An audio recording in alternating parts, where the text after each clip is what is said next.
What school won't tell you? Lesson 8, Ethics and Morals.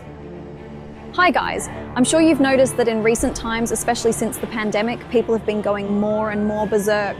becoming increasingly irritable, freaking out over trivial matters, and starting fights that can turn deadly in the worst cases.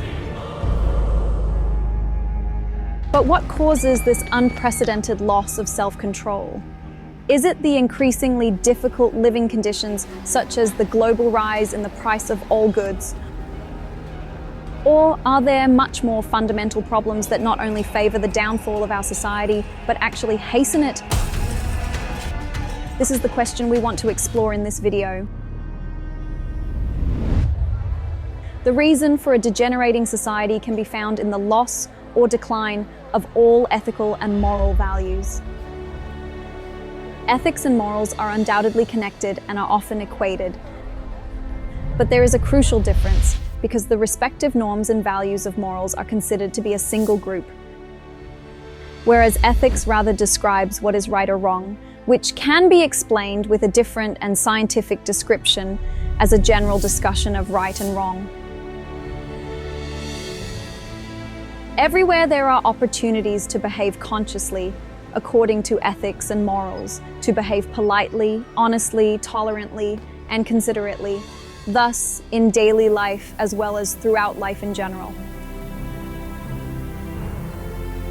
An ethical moral behavior in the naturally given form can be practiced in all situations of existence, thus in all private areas, in every society, at work, with friends and acquaintances, as well as in the family, with everyone's dealings, and also in road traffic, and so forth.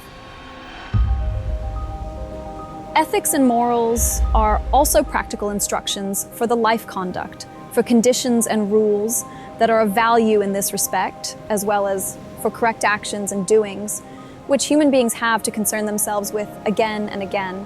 In particular with that, always in the foreground, are ethics and morals in their worthy traditional forms, which are listed as special values, namely the protection of life, free will, right action, and the maintenance of freedom. With regard to the human species, ethics and morals are primarily concerned with the naturally given basic principle of behavior towards one's fellow human beings, but also, which is not usually said by the science of psychology, because it apparently does not even know this,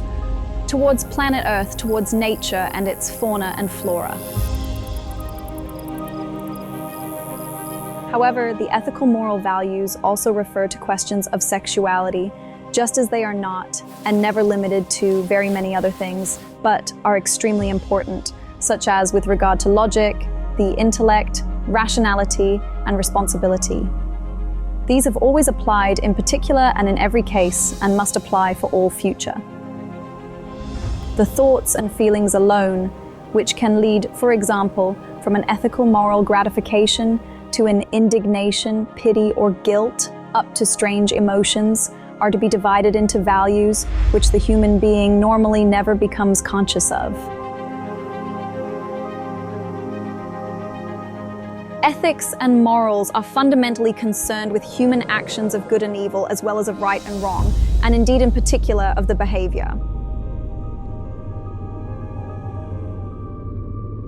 These values developed naturally already many hundreds of millions of years ago, and in the course of evolution have been naturally stored as penchants in all life forms, and thus also in the fundamental values in human beings.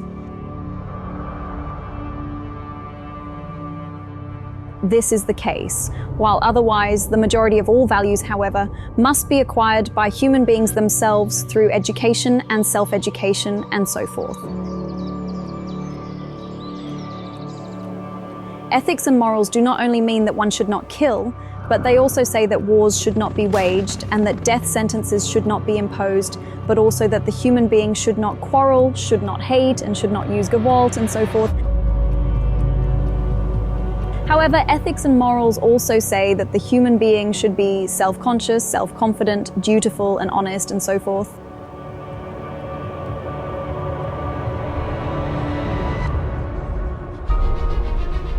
It is claimed that ethical moral views regarding drugs and sex and so forth are hereditary by about 50%. while the remaining 50% of the deviation is explained by the unique social environment.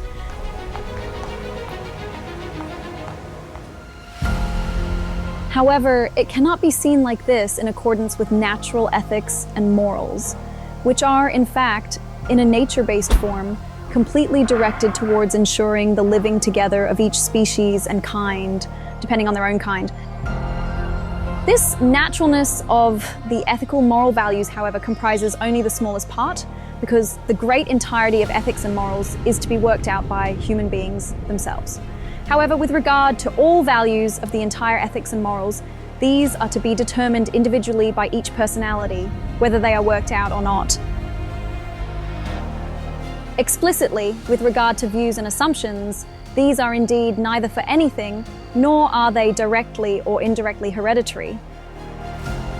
because these values must rightly be learned consciously and willingly, and also be implemented.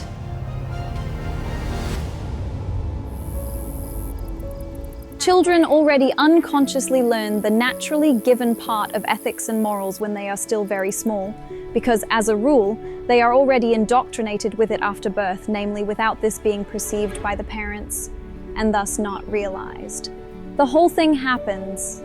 in such a wise that the newborns are quite naturally looked after and cared for by the natural, ethical, moral coddling of the mother and the father. This is just as the first living creatures did hundreds of millions of years ago as a natural form, thus enabling the living together of the families and the herds of the life forms, and as it happens unconsciously today through the human being. A part of the human beings, however, as a result of their personalities and the might of their consciousnesses used by them, is able to take ethical, moral decisions with conscious thoughts and feelings arising therefrom. This happens while the much larger part of the human beings, without being conscious of it, cultivates pseudo-thoughts and has fallen prey to a belief delusion addiction. Consequently, they are living in belief and frown upon reality and its truth and punish it with their belief. A sign that the belief, be it religious or worldly, is deeply embedded in the character of human beings, and that they are not capable of perceiving reality as it really is. These human beings have a false, fine spiritual perception out of their belief. Consequently, they also cannot distinguish reality and its truth, as well as the unreal and the untrue as right or wrong. The inevitable consequence of this is that, as a result of their belief delusion addiction, they deem it to be right. However, reality to be wrong, and vehemently defend their belief. They are therefore neither capable of recognizing the negative nor the positive, nor do they know or understand that the true, the good, and the right does not come and grow by itself, but that it must first be planted and fostered before it can be harvested and directed towards the right lines of logic and intellect. Therefore, human beings who have fallen prey to a belief delusion addiction must first find a seed that germinates in them, grows forth, and allows them to take right ethical moral decisions that are far from belief, however truthfully and worthy. Human beings who are effectively self-thinking and therefore not believers, whose duty it is to create their own thoughts and to direct right and valueful feelings, consequently they therewith also build up a healthy and positive psyche condition, are truly ones who lead their lives in a worthy wise and are able to master their existence at any time. The creation energy, together with the personality and the consciousness, is the most important factor in that the creationally given energy and power gives life to the human being, namely in such a wise that it animates the personality and thus also the consciousness.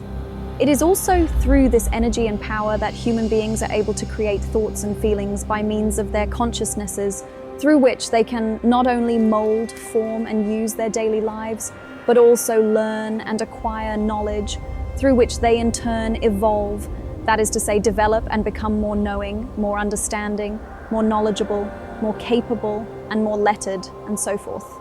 This creates an ongoing, evolutive impression and an understanding of reality and its truths, which fundamentally uplifts the consciousness, its thoughts and the feelings, as well as forms the state of the psyche to a high value and therethrough creates morals of ethical norms, and thus of fundamentals of moral values that regulate general interhuman behavior, which is normally recognized and accepted as binding by many human beings, as well as being perceived in a fine spiritual wise as the individual's moral fine spiritual perception.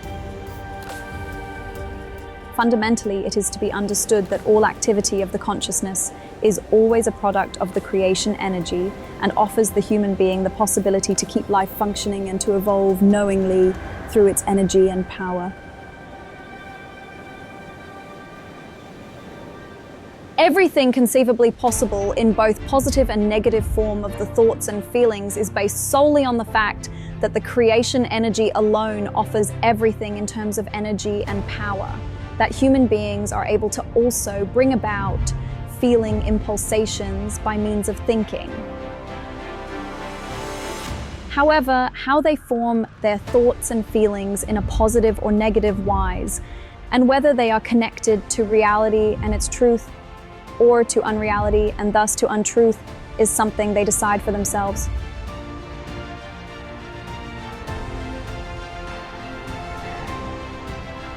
If they decide to think realistically by themselves and to bring forth and logically follow real positive feelings from this, then they are human beings who see reality as it actually is. Consequently, they continuously strive to assess, decide, and act according to reality and its truth.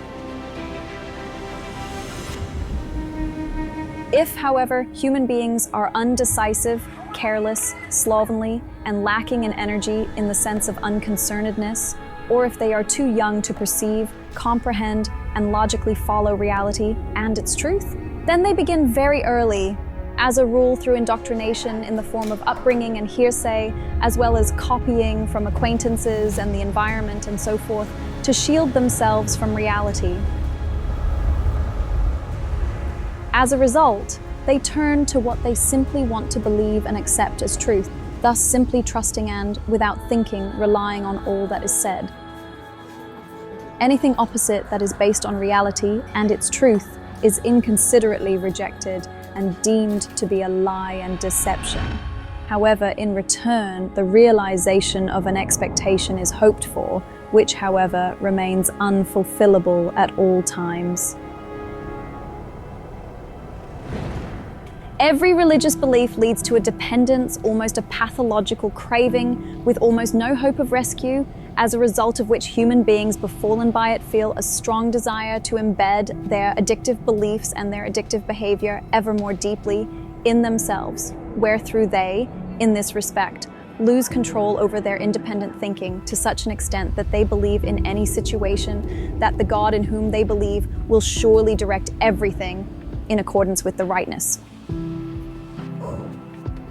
This negative consequence of their belief addiction does not let them forego it anymore. Consequently, there are never any withdrawal symptoms, just as no doubts or considerations regarding the addictions occur when they are confronted with it. However, if this does happen, then withdrawal symptoms immediately appear, which, as a rule, lead to the immediate breaking off of acquaintances and friendships and so forth, with those human beings who dared to, questioningly or explanatorily, raise their voices with regard to the belief addiction. This, as a rule, is the reason why duties are simply neglected by the believers and, as already mentioned, acquaintances, friendships, or close relationships are simply brought to an end without a whimper. In a child, belief occurs sneakily through several stages in continuous motion that result from the development of increasing age, in which case the addictive substance of belief is used more and more to avoid problems, in which case the control over one's own responsibility with regard to ethics and morals is also lost, and what has been lost is replaced more and more by bad habits.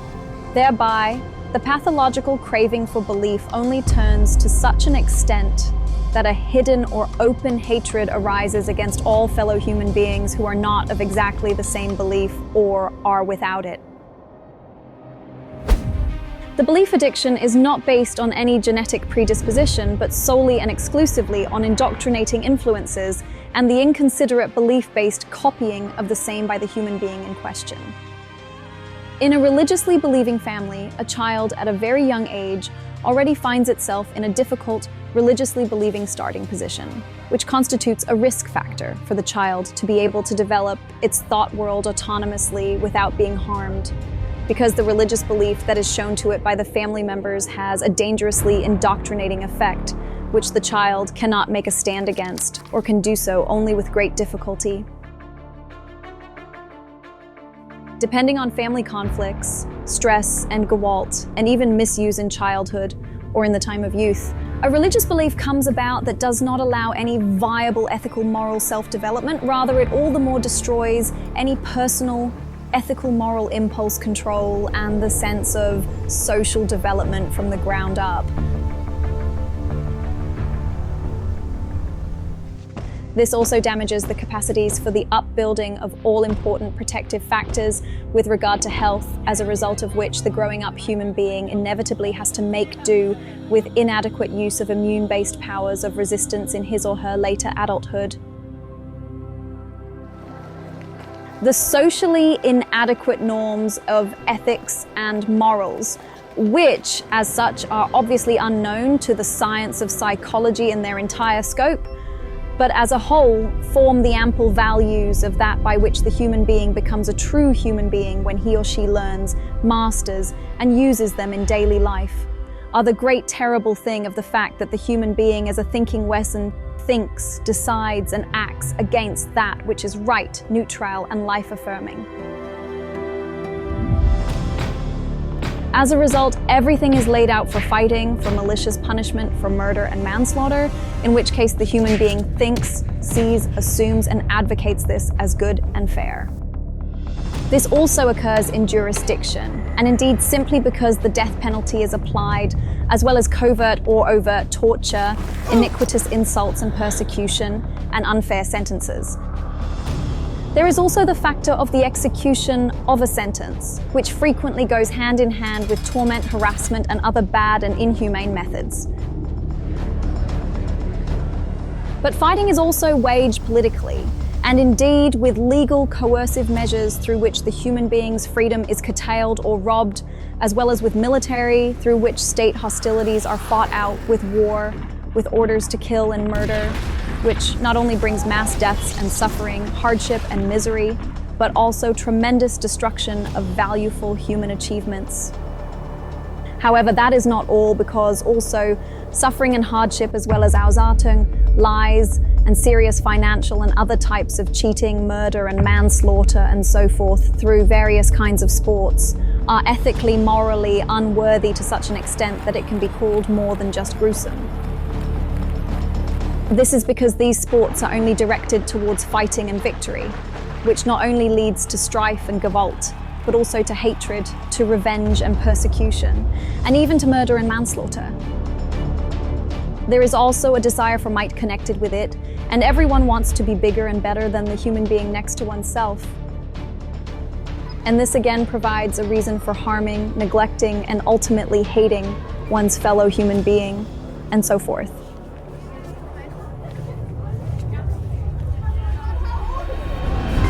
As a result, psychoactivity develops in human beings that takes hold of their entire pseudo-thinking and influences it in such a wise that their brains set in motion complex chemical processes of around 90,000 million nerve cells, which further produce chemical messengers, and these in turn trigger thoughts and bring forth attitudes that demand gratification, just as the addiction of belief requires. This process can no longer be simply shut off because it is very difficult to control once it has come about, which is why it is necessary to pay attention right from the beginning to avoid the upcoming of this addictive state of a belief. This, however, is only possible if human beings maintain a clear sense and never ever give themselves over to any cause in a belief-based wise, and thus do not fall prey to the belief addiction. This works without exception in such a wise that only a pseudo-thinking is possible, which is founded in the human beings not being able to think according to reality and its truth, but only appearing to do so, which they do not perceive, however, because his or her pseudo-thoughts are not neutral, but are influenced in every case by that which dominates him or her through the belief addiction.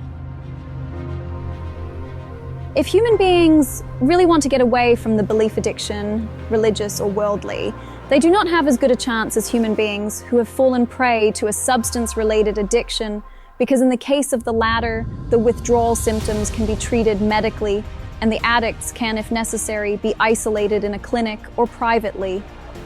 Unfortunately, this is not possible with religious or worldly belief addicts, because they are confronted daily with fellow human beings who are also belief addicted and who influence with their addiction those who would like to free themselves from it. Therefore, they are dependent on themselves and on making a conscious effort to create their own clear thoughts and feelings with regard to reality and its truth, and also to living according to them. In doing so, it must also be clear to them that they must retain their will of insight and their behavior to henceforth turn only to reality and its truth.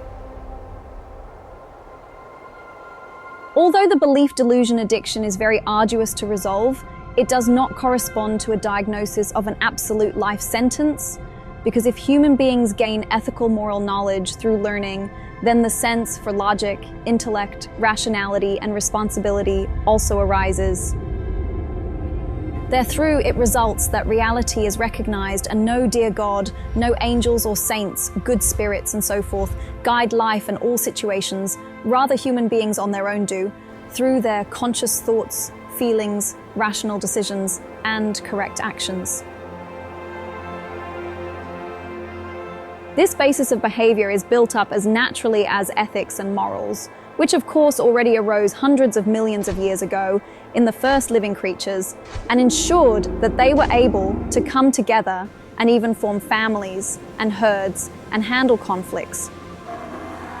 The times since then have flown into the past, and through evolution, human beings have come into being, capable of conscious thought, of creating feelings, of logic, of intellect, and of rationality. However, instead of turning to natural ethics and morals from the basis and consciously learning them in all their values, they acted contrary and moved away more and more from the natural and thus from the majority of all values of ethics and morals. Through this, they became selfish, wrong-thinking, and stored in the depths of their characters all the negativity and evil that erupts at every suitable and unsuitable opportunity and leads to murder and manslaughter, and since time immemorial even to war and destruction. Then religious belief was added, which developed into delusion and ultimately into addiction, so that the majority of Earth humanity today has fallen prey to the belief delusion addiction and has become incapable of consciously nurturing thoughts and bringing forth feelings autonomously, of taking right decisions and acting without belief delusion addictive factors being in play.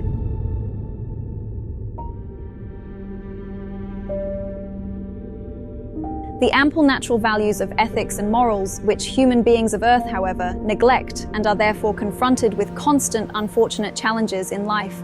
do not develop autonomously. Rather, they have to be learned consciously and willingly. It is therefore in no wise such as the social media and the psychology sciences keep claiming that everything is perfection, because this lie and delusional leading keeps human beings from scrutinizing ethics and morals, and from getting to know that that which is publicly taught in this regard by the professionals is nothing more than smoke and mirrors. That which is very inadequately taught neither leads human beings to becoming true human beings, nor does it resolve all the evil and negative.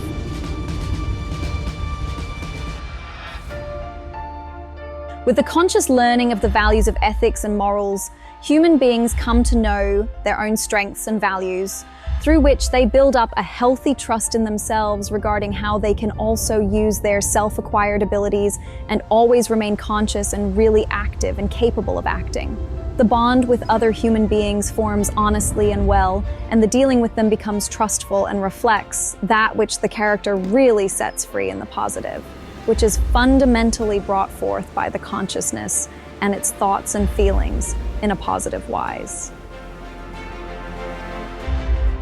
It is only out of the consciousness that the true state of the values of ethics and morals is formed through conscious learning, which is why this is called moral consciousness, and as a teaching of cognition, knowledge, and principle is also called moral philosophy. This is established and formed by logic, intellect, and rationality, as well as thoughts and feelings in the negative or positive, where through human beings themselves determine their ethics and the moral status, which also contains aesthetics. Thus, the teaching of sensual perception, that is to say, viewing. Aesthetics moves the senses while looking at things, through which human beings callistize for them, that is to say, classify them according to their spiritual, fine sensitive feelings into something pleasant or unpleasant, into something beautiful or ugly, and so forth. However, the creation energy alone guarantees human beings that from their consciousnesses, the thoughts and feelings arising from it in logic, intellect, and rationality determine the state of their ethics and morals, and also keep them in function. However, it is human beings themselves who determine how they form these in a positive or negative wise and bring them to fruition, or can exercise and maintain them, however, again, in a positive or negative wise, through logical or illogical thoughts and feelings. However, morals and ethics, which are actually the cornerstones for human beings to be able to live together with their ilk, thus as a family, in friendship and society and so forth, are also of enormous importance in dealing with themselves, because they fundamentally determine the characters of human beings. Therefore, it is completely erroneous and wrong to assume, as the experts do assume, believe, and teach, that the ethical moral moment is to be valued only as the outward modes of behavior, because fundamentally it determines what, who, and how human beings themselves are. The moral consciousness, that is to say, the moral philosophy that human beings cultivate and show, determines their personalities, namely who, how, and what they are. Furthermore, it indubitably also clearly shows how the consciousness of the human being in question works, and how worthy it is in terms of logic, intellect, and rationality. But now the question arises as to what morals and ethics actually mean in their inherent value, what their meaning and purpose is. Basically, the human beings live without thinking deeply about these values. Consequently, they do not understand that morals and ethics are only applied by them imaginatively, because, truly and correctly seen, they only apparently really apply these values and live according to them. In reality and its truth, they live in the moral and ethical values only because it is quite usual to integrate and be peaceful in the family, in the circle of friends, in the community, or in connection with an organization or in society and so forth, which, however, quickly turns into the opposite when the wind changes and everything does not go according to the imaginations. Very quickly, agitation comes up, then strife, hatred, revenge and retaliation, as well as calumny, all of which is contrary to morals and ethics, the terms of which are perhaps known to some human beings, but which have neither really been worked out for their own personalities, nor have they ever been consciously applied.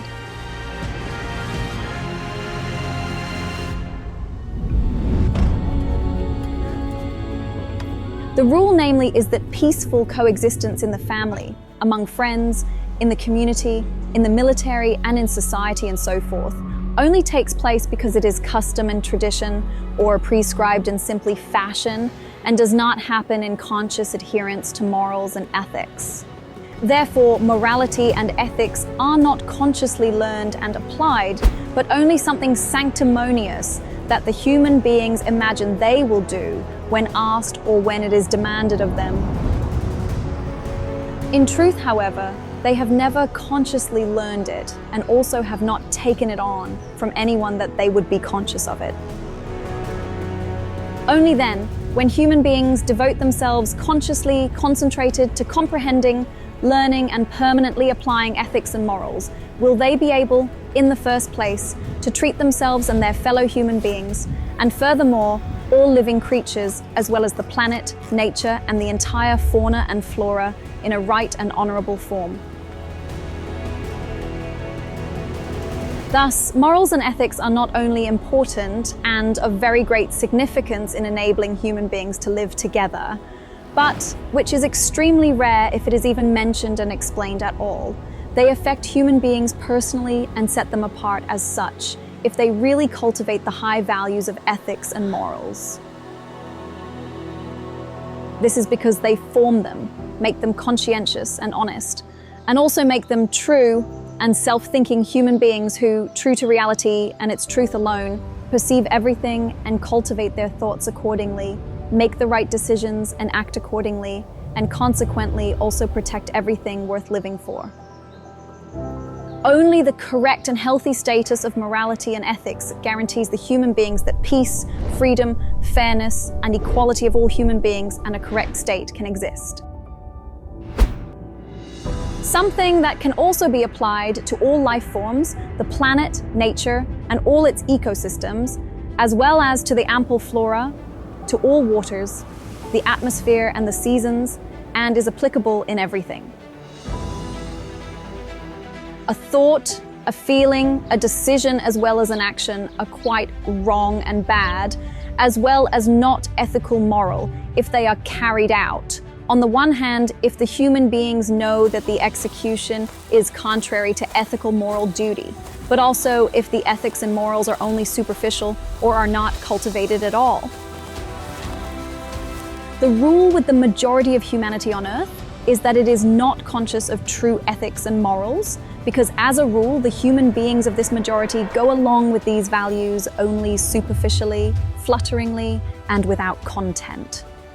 This is because they do not know the values of ethics and morals themselves, nor do they know that ethics and morals are to be acquired and trained deliberately and intentionally. The human beings, as a rule, only habitually pay attention to the little application of the values directed towards ethics and morality, while in the depth of their character, the bad and opposite of ethics and morality lies in wait, which breaks out from them at every suitable or unsuitable opportunity. This is the evil, and may this be explained again and again, that lies in wait in the depths of the character because it has been registered by the human beings through upbringing and through the influences of fellow human beings and the environment, and has been deposited, unprocessed, uncontrolled, and not neutralized. And this is as unvalues continuously lying in wait, which on this and that occasion immediately break out and release that which the human beings do not have under control in terms of character and allow to break out. As far as the term morality is concerned, it is borrowed from the Latin word moris, Latin for custom, usage.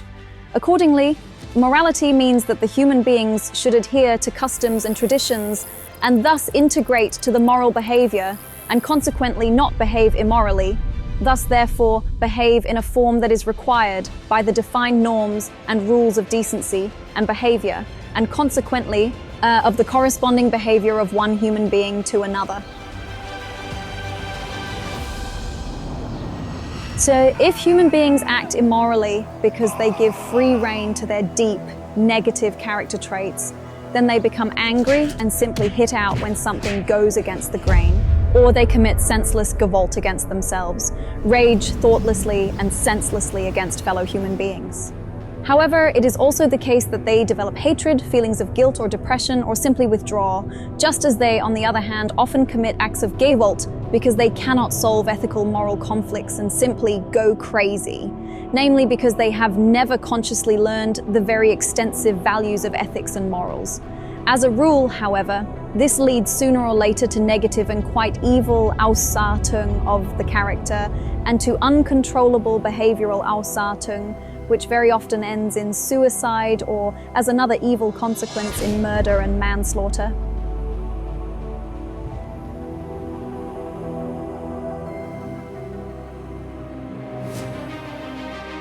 However, this would never happen if the human beings would consciously learn ethics and morality in all their values, and indeed in their comprehensiveness, namely as they actually occur in nature and make the human beings true human beings, if they consciously and comprehensively learn all the high values of ethics and morality, hold them within themselves for the whole time of their lives, and apply them.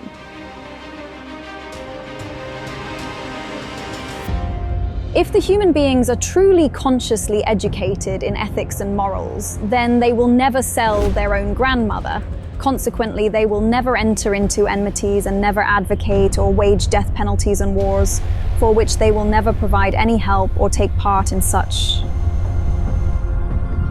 Therefore, it is also the case that the majority of earthly humanity cannot function as a peaceful society, because the lack of ethics and morals among the majority of human beings of Earth is not only catastrophic but so unworthy and insignificant that even children, even at the youngest age, tend to murder and manslaughter and even consciencelessly and wildly entice their ilk to murder, be it out of hatred, wantonness, fun, or for other, and in any case always depraved reasons that can never ever be justified ethically, morally, or otherwise.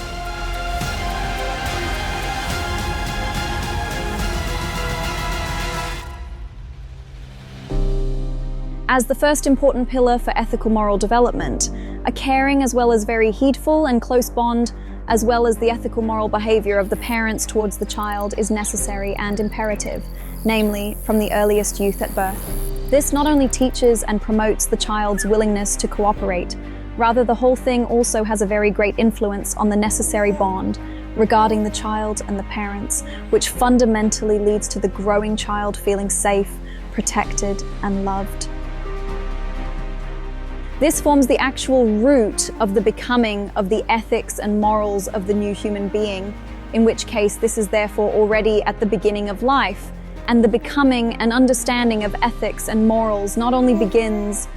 as psychology falsely claims, when logic, intellect, and rationality only begin in later years, whereby this is erroneously assumed to be only at the age of 8 to 11. The conscious and willing learning of the entirety of all these values of ethics and morality and their daily and lasting implementation is what makes human beings the true human beings that they should be by nature. However, these values are much more comprehensive than those known to psychological science and go far beyond that which it calls ethics and morals. Fundamentally, the few values are practically no more than that which is generally called a drop in the ocean, because the whole encompasses very much more, because it includes everything that makes human beings what they naturally should be, namely true human beings.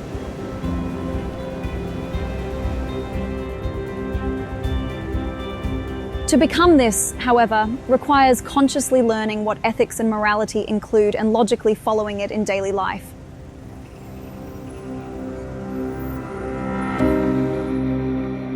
It also means that everything negative, wrong, and unright and so forth must be strictly dissolved and neutralized, so that it cannot become deeply fixed in the character as an evil and bad characteristic and break out at every suitable or unsuitable opportunity. This is especially the case through some kind of agitation and so forth, where through the unprocessed and unneutralized unvalues, which have been deposited deep in the character, break through to the outside and cause terribleness.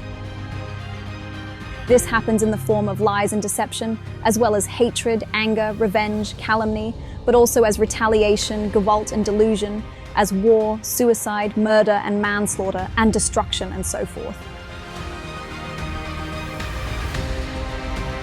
All the unprocessed values which are ethically, morally unacceptable and are to be consciously fought against by the human beings, but which are to be neutralized by a willing learning of the ample values, are inevitably deposited deep in the character if they are not heeded, from which they come up again, and the human beings out themselves negatively with them if they get agitated for any reason. As you can see, The basic understanding and development of ethics and morals is essential for harmonious coexistence in a society. Find out more about this in the free booklet, The Values of Ethics and Morals, written by Billy Edward Albert Meyer. Subscribe to our channel for more interesting topics and hit the bell if you want to be informed about our latest publications. Until our next episode, when we'll be once again revealing lots of interesting facts, what school won't tell you.